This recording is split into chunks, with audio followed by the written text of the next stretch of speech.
HuffPost Illustration, Getty Images. Hello, Bill, it's Lord Sisley, says a man in a posh English accent. I'm in Africa, and dear God, man, you should be here. There's creatures who would adore you. I send you all my love. But not like the day in boys' school. Something different, something wonderful, a hug. But if you wish, bubbly, call. This is one of the many voicemails Robin Williams left for his longtime pal and fellow comedian Billy Crystal over the course of a decades-long friendship. Like Lord Sisley's communique, each message Williams concocted featured a new character formed inside his ever-churning brain, a hobby taken up just to make his buddy laugh. Crystal explains in the new HBO documentary on the late, great actor, Robin Williams, Come Inside My Mind, he always knew that if he had a missed call from Williams it was going to be a wonderful day. The phone would ring and I'd look at it and see the 415 area code, Crystal recalls with a smile. I knew it was him. I knew it was going to be something really good. One time, Williams aped Ronald Reagan. Another, Sam from the Sibilance Society.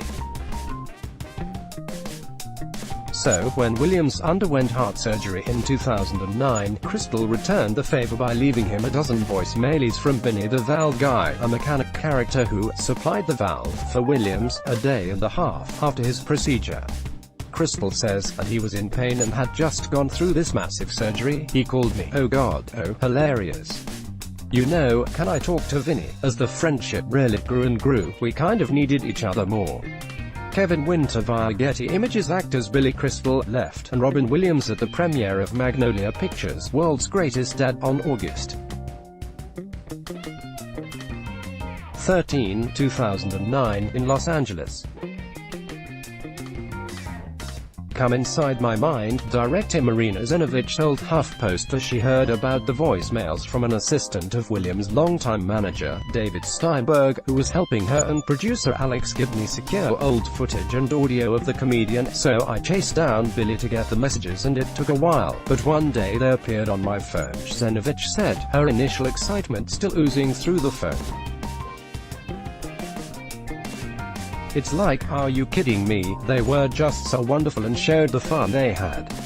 I think that they really loved each other and could keep up with each other, she added. One line, in particular, I love in the movie is when Billy says, everybody wanted something from him. I just liked it. You really got a sense of that. Zenovich, who interviewed everyone from David Letterman and Steve Martin to Williams' first wife Valerie Vilady, and his son Zach Williams, said there was something particularly moving about Crystal. Sit down. I didn't know what to expect with Billy and, you know, I was kind of nervous, said Zenovich, who's known for her documentaries on Roman Polanski, Wanted and Desired, and the Duke lacrosse scandal, Fantastic Lies. But it was a very emotional interview because he just had such a heavy heart. I was just really moved by him talking about his friend. You really got the sense that he thought they would grow old together and they weren't going to. And you could feel that sense of loss.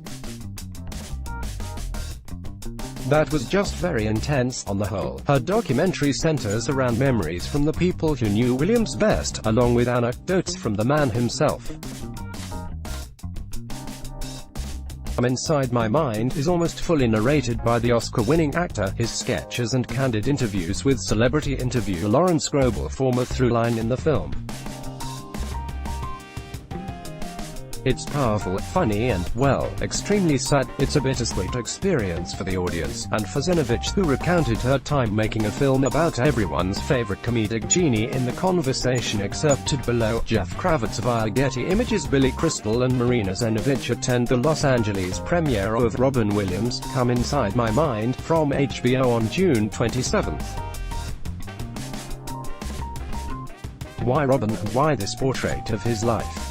I think for every documentary filmmaker, you're always trying to figure out what to do next, what interests you, what intrigues you. I've been a fan of Robin since I was a kid. There are particular movies that spoke to me. I never saw him live, but he's just utterly intriguing.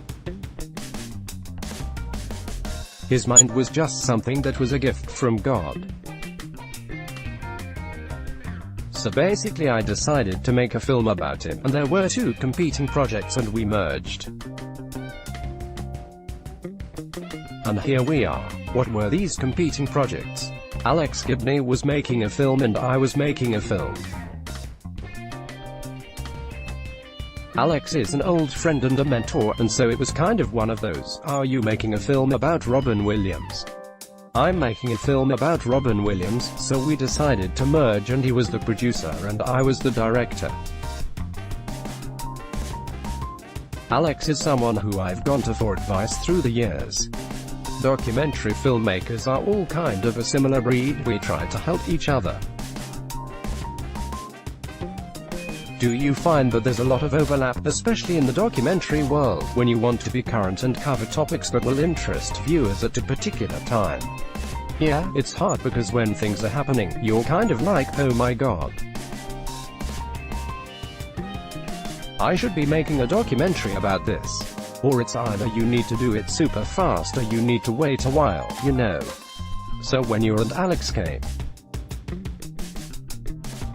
at what point were you in the process?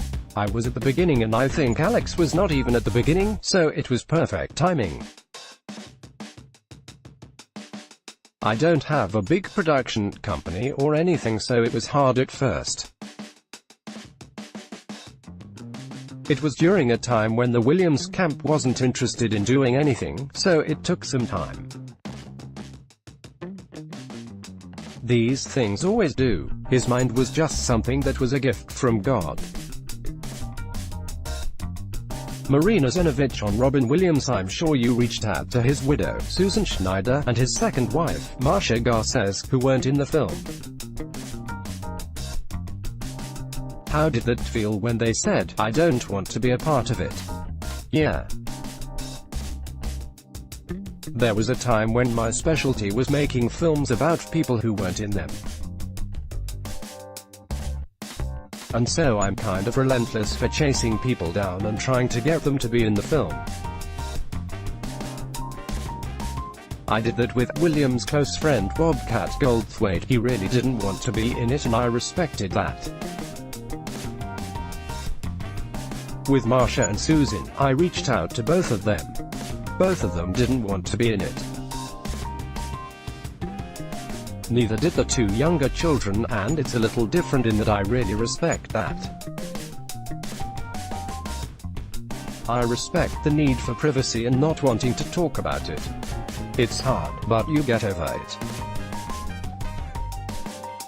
You move on and you try to be as true to the story as you can and pick archive and pictures that help you tell the story without their cooperation.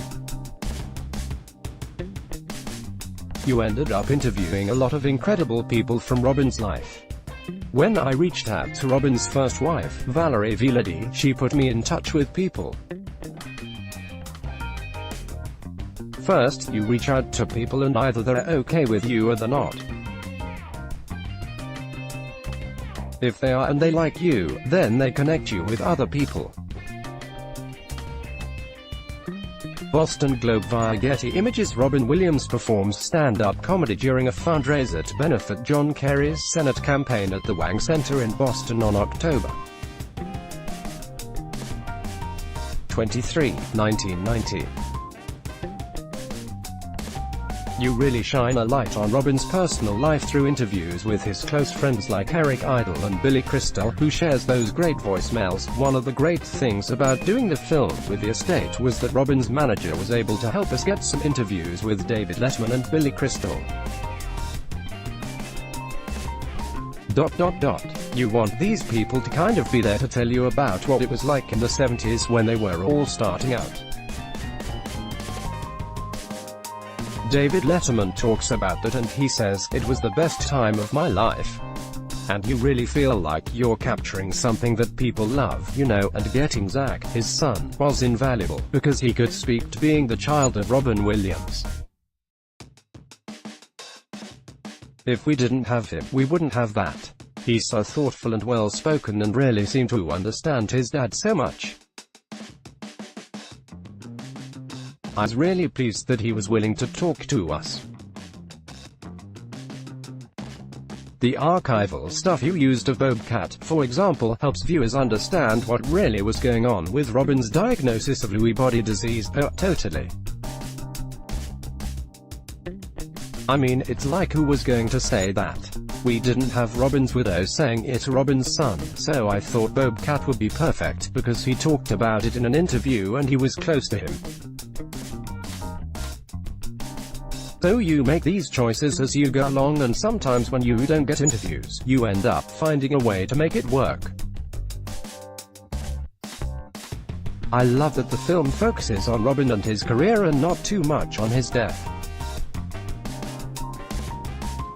Is that something you were aiming for, to give people an insight into his life more so than his death? We knew from the beginning we didn't want to focus on the death. We knew that it was going to be a part of the story, but I just felt he had such an amazing life and there was so much energy to it. We knew we always had to tackle his death and didn't know how we were going to. But when I interviewed people, I didn't even have to bring it up because they would bring it up. I feel like for my characters in the Robin film, they wanted to show up for Robin and they wanted to tell the stories. All these little moments paint a portrait of a life that you're trying to capture without the main character. You have his voice, and you have his image, and you have him doing stand-up and acting, but it all helps. Just to go through all the photos and clips and get permission to use that sort of content must have been tough. Can you talk about the process of gathering the information and piecing it together? I came up with an analogy of spinning a lot of plates. What was great with partnering up with Alex is he had the big production company, we had a big research team. They were in New York, I was in Los Angeles. My other producer Shail Kozak was in New York. We were working with the estate. I was working a lot with Robin Williams' former manager David Steinberg, who was helping us, just gathering footage, looking for archives, reaching out to people. I mean, it's kind of like doing a lot of things at the same time. And then we started filming. We shot in New York, LA, Nashville, San Francisco. Once we did all the interviews, I had my editor and assistant editor in Los Angeles. We were going through all the archives and getting it transcribed and trying to figure out how we wanted to tell the film. We knew that we wanted to tell it with Robin's voice as much as possible, kind of have him telling his own story. So we were really looking for audio. It turned out that Larry Grobel, who had interviewed Robin twice for Playboy, had kept all of his audio tapes. It was the kind of stuff. Always looking for something that people haven't seen or heard before. I had an editor named Greg Finton, who I worked with on the Duke Lacrosse film for ESPN. Then we ended up bringing in a second editor, Poppy Dast, later in the process, because what you really need with this kind of film, where you have 100 to 150 hours of archives, is time. You need time to look at things. You need time to pick out audio lines that you're going to use. You need time to try things out. Lastly, you did a film on Richard Pryor in 2013 and Robin was in it. Did you get to interview him? I didn't. I was sick that day. I was so excited to do the interview and I was deathly sick. I mean, so much so that I couldn't fly and my producer did it.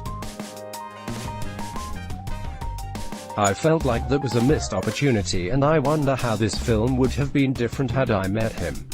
I don't know. Robin Williams, Come Inside My Mind, airs July 16 at 8 p.m. On HBO, related coverage. New Robin Williams doc gives fans a glimpse of comedian's off-stage life. The heart-wrenching trailer for HBO's Robin Williams documentary is here. Inside Robin Williams' devastating final year of life. Download more movies. HBO. Robin Williams, Billy Crystal, Marina Zenovich.